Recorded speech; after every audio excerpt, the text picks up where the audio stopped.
Tom Goldstein joins the conversation, one of a few very widely followed and appropriately so Supreme Court watchers, effectively. Contessa stays with us. Jonathan is here.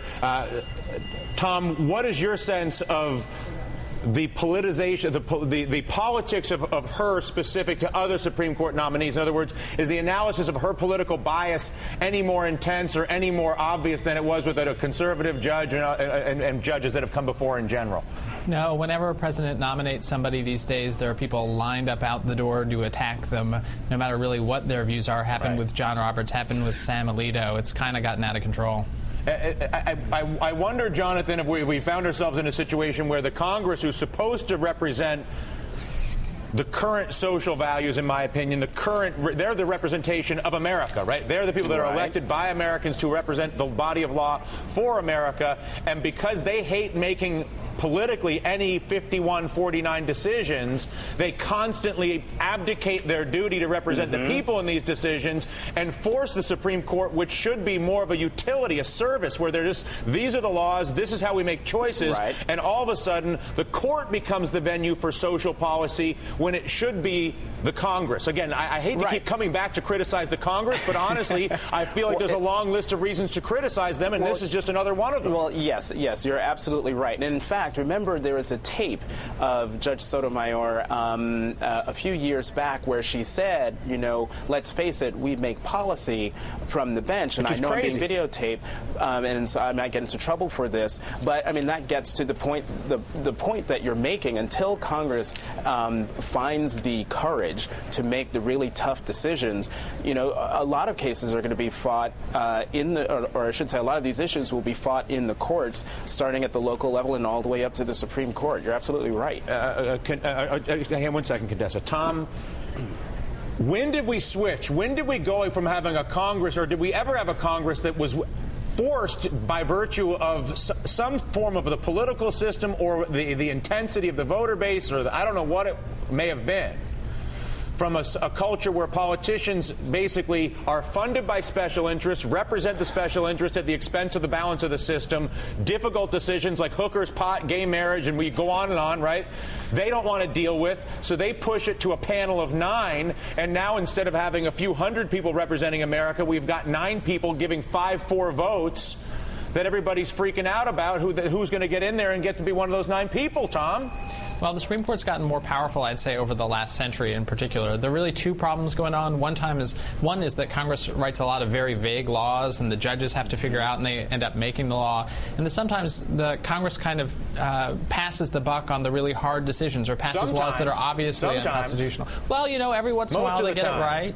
Well, the justices do find themselves in a difficult bind. But other times, let's take issues like, is the death penalty constitutional? When can you have it? When can you restrict abortion? Some of these big critical questions. Is there a right to gay marriage?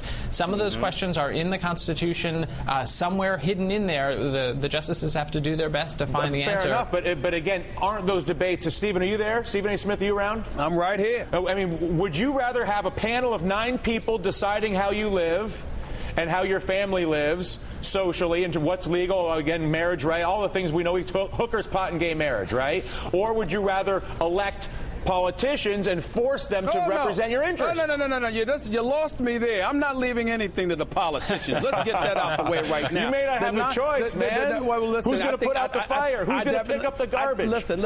Well, clearly they don't. They create more garbage than they pick up. Let's just be honest about it. But in the case of Judge Sotomayor, I mean, the bottom line is very, very simple. She's been on the bench on the federal bench for 17 years. They talk about her qualifications and how impeccable they are. She's clearly qualified. And when you talk about the issue of subjectivity, that all comes into play with any Supreme Court nominee. We debated Clarence Thomas. Sure, you had people that were vehemently against him. But what I'm saying, Stephen, is why do we not diminish the subjectivity of the courts and return the subjectivity to the halls of debate that we built these? And now there's no debate. Hold it, Dylan. That's like asking you not to have an opinion. Stop it. Everybody has an opinion. If you're a human being, there's some subjectivity that kicks in the gear. You can't. I don't care if it's the Supreme Court. I agree with that. I don't care if it's the president. Guilty as charged. Guilty as charged. Go ahead, Jonathan. Dylan, sometimes, though, because Congress won't do the right thing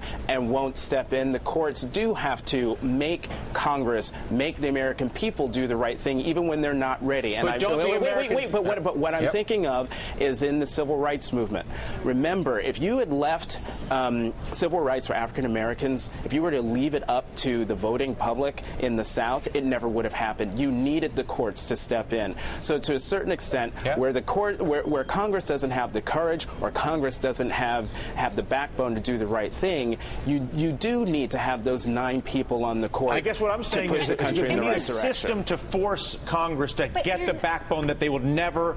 Human nature suggests that absent of forcing the people running our Congress to have a backbone, they will never have a backbone. They will be Blagojevich-like. They will be manipulative. They will be self-interested. How does that make any sense? You're going to force someone to have a backbone? Of course. If my job is to host a TV show and I don't show up for my job, or I use my job to get personal benefits, then Phil Griffin, who runs this place, will say, Dylan, what are you doing? You're fired. But our Congress, who we pay a third of our salary to run healthcare, energy, education, defense, social issues, we pay so much money, more than anything we pay for anything else, to these people. At the very least, why are we not demanding a stronger system of, again, tracking and accountability for everything that these people do when they've clearly abdicated their duty, Stephen? It's not that I don't have an opinion.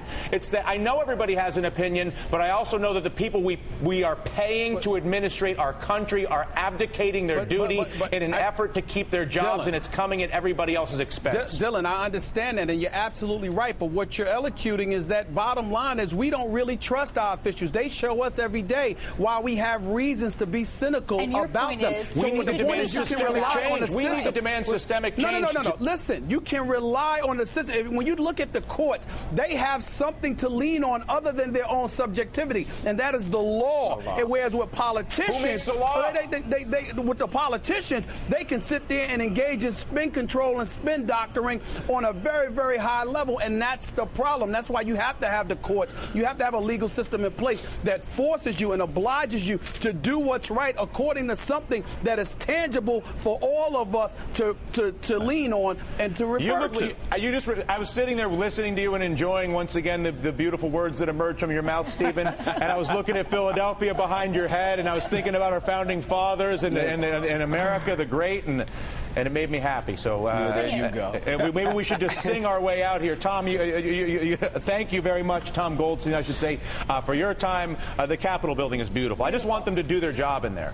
That's all I want. So now you want the American people to do their job. Yeah. That's what you're saying. That's what we're saying. I hear you. That's all I'm saying. Preach it. Didn't he look like a founding father? Although I don't think they let black men be founding fathers. Stephen, they would. You're the wrong color to be a founding father. They would have thrown a fit. Oh, I'm definitely the wrong color. There is no doubt about that. But you're the right color for the morning meeting, my man, and it's beautiful to see your face. Right. Coming up next here, Steve McNair shot. Again, we think about all the things that we get worked up over: serial killers, plane crashes, shark attacks. A culture of fear in America. Are we afraid of the wrong? Yes, we're afraid of the wrong thing. We should be afraid of our Be lovers. afraid of me. Be afraid of you. Be afraid of your car. Don't go to the grocery store. Stay on the sofa. I don't know. We'll talk about the culture of fear in America. The McNair tragedy, a great example, unfortunately. We are back after this.